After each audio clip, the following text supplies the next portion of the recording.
dan penuh kehangatan. Bersama saya, Hana Sleti, yang pastinya akan menemani kalian pada menit ke 10, 20, 30 ya. Puskasta hati aja deh kamu ya.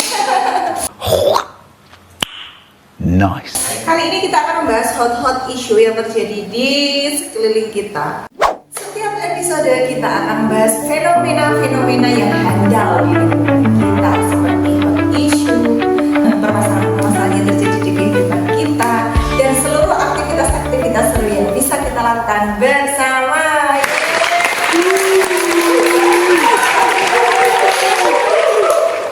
Kita mulai podcast kali ini dengan mengundang narasumber, bukan narasumber sih, lebih tepatnya itu adalah partner kegoblokan hari ini. Oh yeah. Masih bersama dengan rekan kita, bisa disut ke sini kameranya ya. Kita bersama dengan Kak Asro Aziz. Bersama dengan Kak kurang aja gitu. Halo Kak, gimana kabarnya hari ini? Alhamdulillah Mbak Hana, kakak. Iya. Ini kita kakak-kakakan ya? Iya. Yang pastinya saya ini dong. Gari. Gari. Karena Mas Asro Aziz ini berprofesi sebagai guru, lebih tepatnya guru SD yang bertempat di SD Ketanggi 1, dan kebetulan alamatnya juga Ketanggi ya Kak ya? Insya Allah maksudnya dia sih Ketanggi dan alamat juga di Ketanggi. Ya ampun, seperti itu ya, deket dengan kayak lagu itu loh. Memang dekat 5 langkah. Jadaku memang. Kok jadi kenapa Kak ya saya Kak ya? Ya beri tepuk tangan buat aku. Gimana Kak kabarnya hari ini? Kabarnya baik, cuma satu. Aku bingung. Bingung kenapa Kak? Sampai di sini tekan ini mau. Iki lucunya opo kok ditepuki. Pokoknya ini tektokan podcastnya itu harus ramai Kak, harus ditepui, harus diketawain, dan harus dicekcokin Kak. Kalau enggak itu sepi Kak, karena ini hostnya juga Oke. baru mulai. Beneran nih? Jasmani rohani? Kadang-kadang jasmaninya baik, rohaninya agak baik. Agak baik ya Kak ya? Tinggal lihat situasi aja sih sebenarnya. Situasinya pas apa baik, pas apa nggak baik Kak? Kalau pas tanggal muda ya baik. Oh gitu ya Kak ya? Nanti kalau tanggal tua ya perlu perbaikan sekali. Gitu. Sama bener Kak, mulutnya tersenyum, dompetnya menangis ya Kak ya? Nggak pakai nggak bawa dompet sih sebenarnya. Oh gitu ya Kak ya, soalnya sekarang QRIS pakainya imani ya Kak ya? Nah itu iman.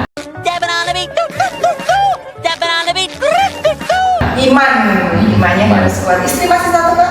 Alhamdulillah masih, dan sekarang baru dalam proses membelah diri. Fuck it. Mau melahirkan. Oh mau melahirkan, Iya. anak yang keberapa ini Kak? Kemarin anak yang pertama, sekarang anak yang ketiga. Masya Allah, yang kedua lewat ya Kak ya? Satu langsung ketiga ya. Kita akselerasi. Masya Allah. Meskipun di dunia pendidikan itu akselerasi, di rumah tangga juga harus akselerasi ya Kak. Jadi gini Kak, ada isu di dunia pendidikan ya Kak. Tahu nggak isusnya? Ini hot loh Kak. Ini isu apa sih sebenarnya? Ini tuh ada isu dari datangnya di Sulawesi. Lebih tepatnya di Gorontalo. Iya Pak. Ada isu anu-anuan. Oh yang itu HD itu. Itu. HD sama PT. Apa nonton? DH. Kebalik Kak. HD itu. Oh, HD itu. Di video-video itu Kak. Videonya 3GP.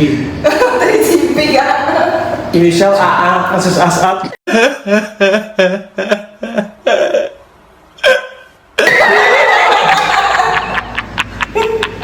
Aku sih nggak tahu. Bener kan? Iya, denger sih sebenarnya denger. Pasti sudah lihat videonya. Durasi menit.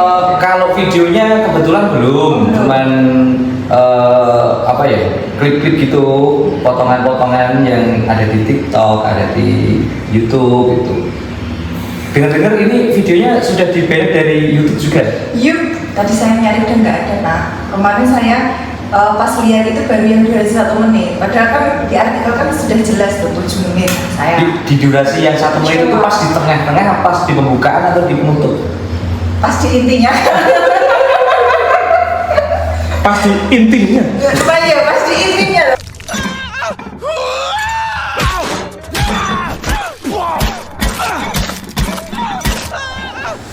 Nah, Ya sebenarnya kita kalau yang isu-isu seperti itu juga sudah dengar, cuman tidak bisa, kita tidak bisa mengakses secara penuh gitu ya, karena memang ada keterbatasan dari apa namanya badan sensor atau apa itu. Akhirnya dengar-dengar isu itu kita cari-cari juga, sebenarnya penasaran. Penasaran posenya atau? Bentuknya koyong. Oh ini Masya Allah, bukan kasusnya ya kak ya? Enggak, kasusnya itu nggak menarik sih sebenarnya. Lebih menarik itu yang pemerannya itu. Gitu ya.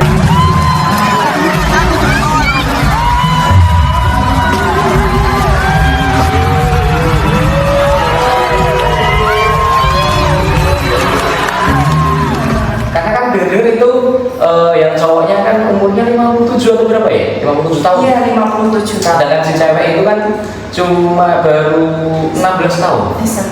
Nah, Nice. aku cuma pikir gini. Zul nek 57 ki nek polahe koyo ngopo? Sing ngimbani yang gini 16 tahun itu loh. Ada lagunya tuh kak. I will remember you. Lagunya. Lebih ke situ kak. Enggak. Dari tadi tuh lagu mungkin Iya kenapa kak? lagu curhat terus. Soalnya pengalaman itu mengajarkan segalanya kak. Jadi kita curhatkan. Kalau yang kakak dengar nih dari kasus Gorontalo ini apa? Selain inisialnya, terus kemudian usia pelakunya, apalagi runtutan yang kakak tahu? Itu kan kalau kita lihat dari artikel, kalau kita baca dari artikel itu ternyata itu yang membongkar kasus itu ternyata kan dari sahabat si ceweknya itu sendiri. Betul. Nah, kok bisa si ceweknya itu mau melakukan hal-hal semacam itu bisa diketahui temannya gitu loh. Kamera kan sudah dipasang di tempat itu dulu gitu loh. Artinya sudah ada rencana. Oh berarti sudah ada rencana kalau nanti akan melakukan hal-hal itu di situ gitu. Berarti kan kuncinya tidak hanya sekali ya kak ya, itu berbuatnya itu. Karena kan temennya udah nembak dulu. Nah, pasnya itu malah kabarnya sudah 7 kali di bulan Januari loh 2024. Masya Allah, kakak ini update sekali. Tadi baca naskah aku. Jangan dibacain dong kak, itu kan kita yang musiknya. Nah, terus di tahun 2022 kalau nggak salah ya, dimulai dari tahun 2022, tapi belum ada hubungan yang menjurus ke hubungan badan gitu. Tapi kan itu pengakuan mereka. Ya. Kalau benernya atau enggak kan kita juga tidak tahu. Yang saya tidak habis pikir, ini orang tua itu punya penyakit atau seperti apa gitu loh. I'm Mr. Meeseeks. Look at me. Padahal dia sudah punya istri, sudah punya anak, usianya juga sudah berumur sih sebenarnya. Kalau kita lihat yang usia 16 tahun, kemudian kok yo mau, apa konsumsi itu harus yang bagus gitu loh. Bagus bukan bagus anggaran loh kali. Ya, kalau misalnya nih kak, dari dunia pendidikan kita menelaahnya bahwasanya tadi ada usia 57 yang kok bisa ya? Kakak pernah mendengar nggak sih ada yang namanya atau ada yang biasa disebut di masyarakat itu puber kedua? Nah, menurut kakak gimana nih puber kedua? Kalau menurut saya sih sebenarnya itu bukan fenomena puber kedua ya, tapi lebih ke penyimpangan seksual sebenarnya. Karena melihat usia yang terpaut cukup jauh, bisa dianggap malah cucunya bukan anak-anaknya lagi, tapi cucunya itu kan gitu. Dari 57 ke 16 itu banyak ya kan? Iya, kategorinya kan kategori pedofilia sebenarnya, gitu loh. Kalau kita berbicara masalah pelecehan seksual itu juga masuk ke ranah pidana sebenarnya. Tapi kita jangan bicara masalah ranah pidana, soalnya terkabotan ranah pidana. SPD nanti ke SH-nya. Gitu. Kita kuliah S2 nya MH itu apa? Master hula-hula gitu. Ya, makanya itu. Nah, kalau melihat dari sisi 16 tahunnya nih Pak, apakah pantas kan ada di Undang-Undang Nomor 17 tahun 2016 tentang perlindungan anak ya, yang menyebutkan bahwasanya anak di bawah umur itu harus dilindungi. Tapi setuju nggak sih? Karena kan mereka kabarnya pengakuannya itu kan sama-sama suka, bukan termasuk suatu kekerasan seksual atau pemerkosaan. Nah, apakah itu bisa digunakan di Undang-Undang Nomor 2023 itu tentang perzinahan itu Pak? Undang-Undang Nomor 1 2023 ya.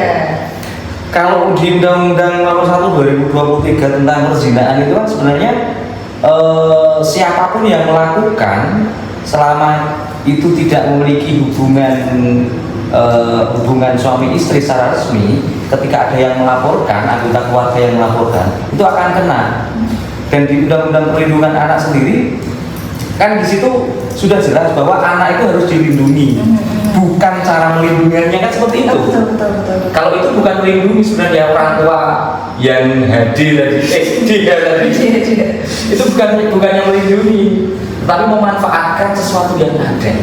Soalnya kan dari awalnya itu beritanya maksudnya untuk mengedukasi ya awalnya. Awalnya mengedukasi, ingin melindungi, ingin mengayomi muridnya. Tapi lama-lama sebutan visi, lama-lama menjalin asmara 2022. Apa yang dijalin bukan hanya tubuhnya ya kan, kemaluannya.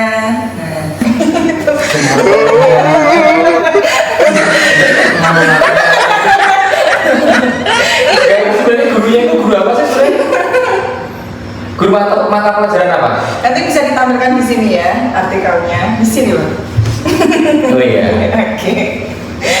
Kalau itu guru biologi mungkin bisa sebenarnya ya. Mengajari praktik. Tapi kan praktik juga tidak harus sampai sejauh itu. Yang pastinya kalau saya melihat itu merugikan semua pihak, baik dari anak sendiri, keluarga, dari dirinya sendiri, kemudian nama baik sekolah juga pastinya akan tercemar. Nah, itu sebenarnya sebagai pembelajaran kita sebagai orang yang dewasa di lingkungan sekitar kita itu, kita harus seperti apa melindungi anak-anak kita, harus bagaimana nanti ke depannya supaya tidak terjadi hal-hal semacam itu.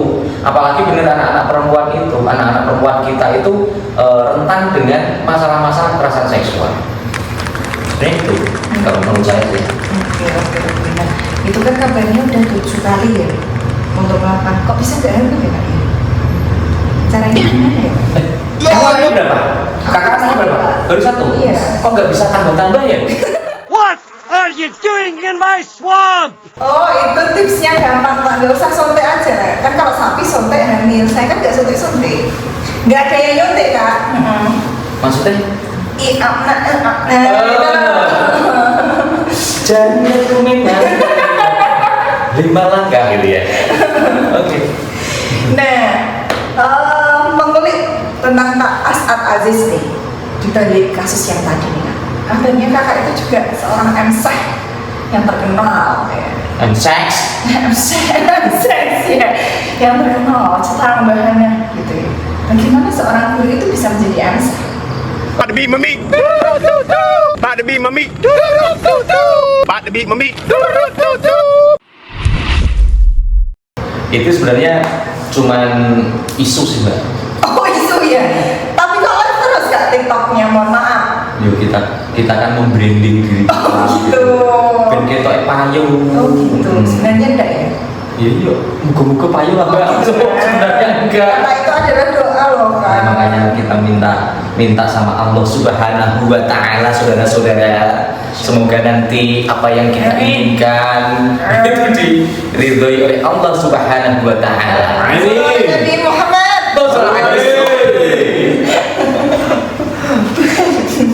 Nah, Kak As'ad, cerita awalnya gimana sih seorang guru SPD kan?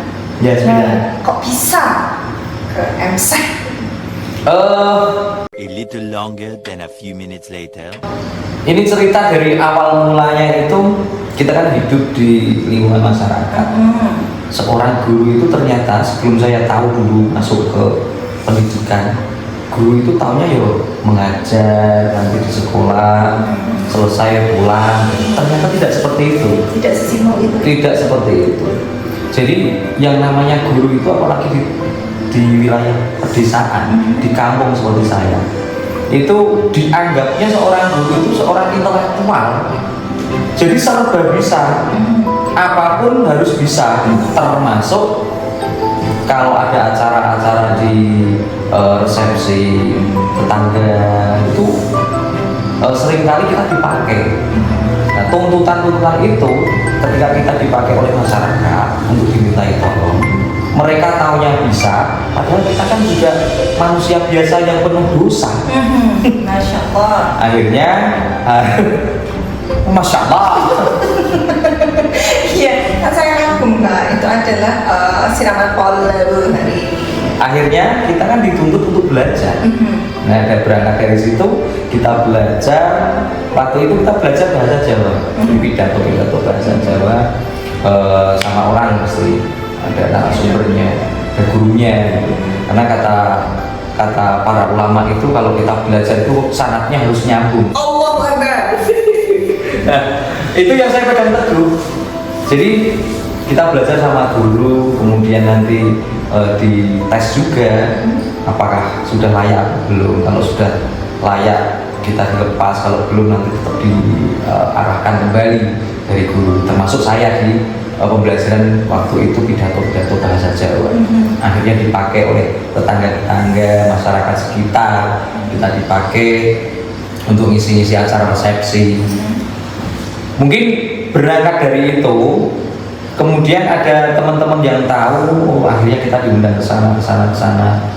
Ya, itu salah satu berkah bagi kita sih sebenarnya.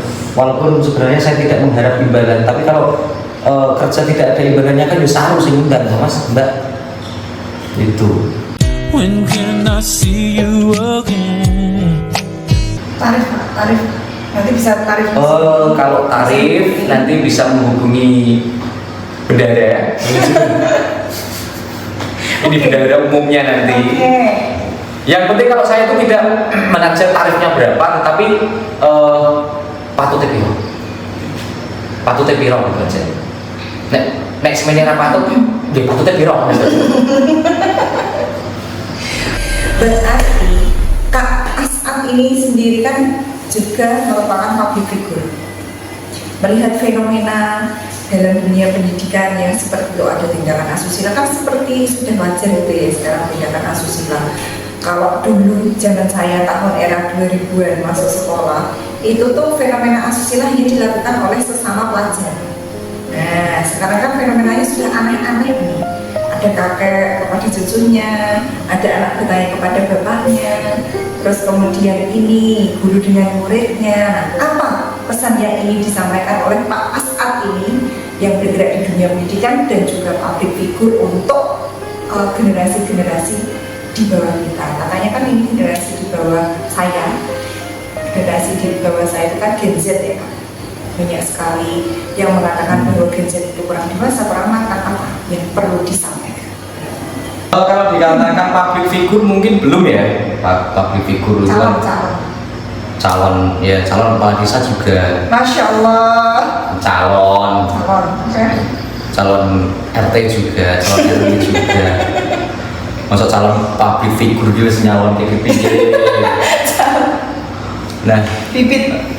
untuk hal tersebut mungkin pandangan saya dari seorang pendidik juga. Makanya namanya pendidik itu ada 3 filosofi Ki Hajar Dewantara. Oke.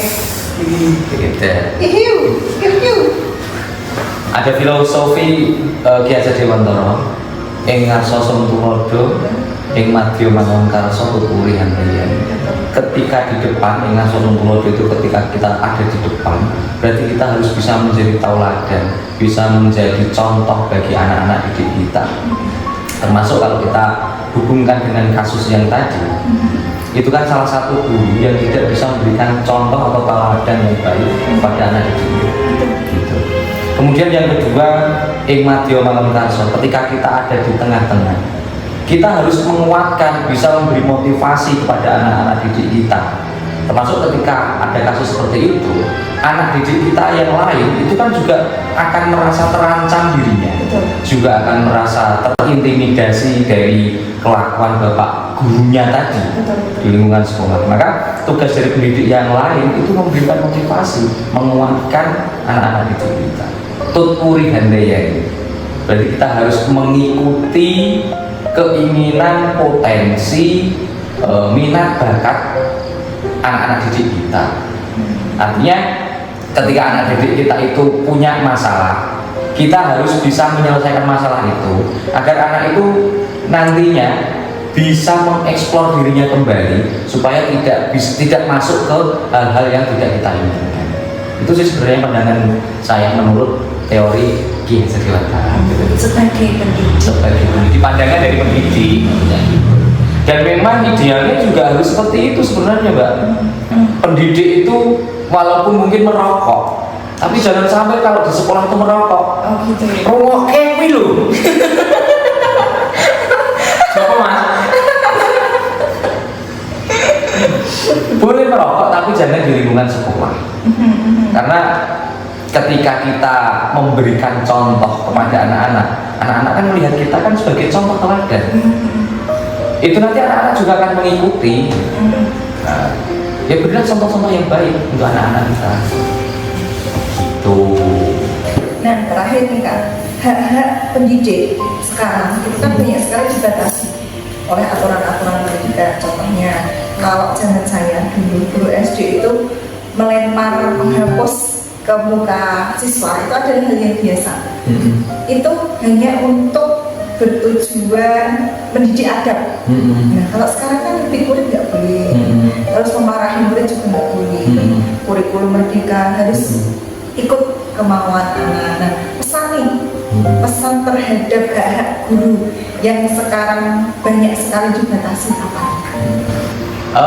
Kalau saya melihat dari kacamata pendidik itu sebenarnya itu bukan pembatasan sih. Tetapi memang tuntutan kita sebagai seorang pendidik itu harus tahu kebutuhan, minat, bakat, gaya belajarnya anak. Anak itu ketika dicubit, dia itu dari anak yang bodoh misalkan, itu tidak akan berubah menjadi anak yang pintar hanya karena dicubit. Mungkin Mbak Ana juga pernah mengalami ya, ketika di sekolah dulu, di sekolah baik di SMP, SMA, SD ataupun di tingkat yang lain, itu ada anak yang ketika di sekolah, di kelas kita berikan pembelajaran, ada guru yang memberikan pembelajaran, mereka gojek sendiri. Kemudian mereka ngomong-ngomong sendiri, dilempar penghapus. Kebanyakan guru itu menjudgment bahwa anak itu anak bejuk, anak yang nakal. Betul seperti itu kan? Betul. Tapi sebenarnya tidak seperti itu. Kalau dari psikologi anak kan, ini kan sarjana psikologi nih. Kalau dari saya rawat jalan kok. Oh, rawat jalan? Iya. Kemarin sudah dapat obat? Belum. Oh iya, nanti bareng. Ini masih dalam perawatan. Bareng sama teman saya. Oke. Namanya Mas Anggara, itu juga masih ada pengobatan juga. Oke. Nanti bisa berobat bersama ya. Iya. Rusak atau jadi bila hidayah. Wassalamualaikum warahmatullahi wabarakatuh. Sampai mana tadi? Sampai dengan pembelajaran atau treatment. Anak-anak itu dianggap oleh gurunya itu sebagai anak yang nakal. Padahal tidak seperti itu. Karena apa? Gurunya sendiri itu tidak paham kebutuhan gaya belajar anak. Jadi kebutuhan gaya belajar anak itu ada 3. Oke. Ini supaya dari teman-teman semuanya tahu kebutuhan gaya belajar anak itu ada 3. Yang pertama auditory, kemudian ada visual dan kinestetik. Asik. Ini opok Mas. Pak Guru aja nggak tahu kok. Iya. Jadi anak itu ketika dia punya gaya belajar kinestetik itu lebih ke praktikum. Jadi termasuk tadi ya kita. Yang kasus tadi. Mas, kok kasus terus?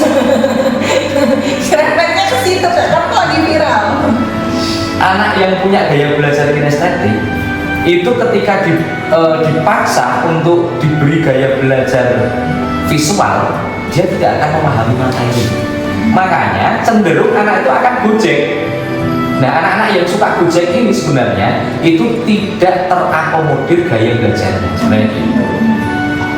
Ya, makanya untuk zaman sekarang itu yang dengan sampaikan tadi di kurikulum merdeka itu bukan kita mengikuti kemauan anak, tapi kita harus tahu apa yang dibutuhkan oleh anak.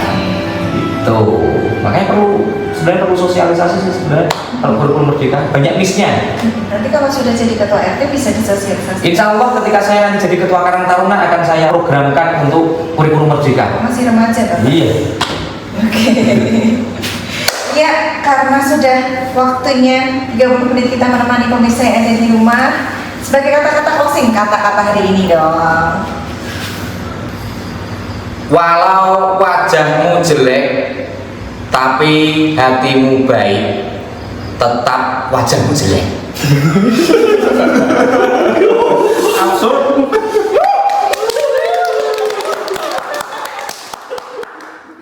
Oke, terima kasih. Saya Hena Selain telah menemani teman-teman pada podcast kali ini selama 30 menit lamanya. Dari kata-kata Mutiara ke Aziz pada kali ini.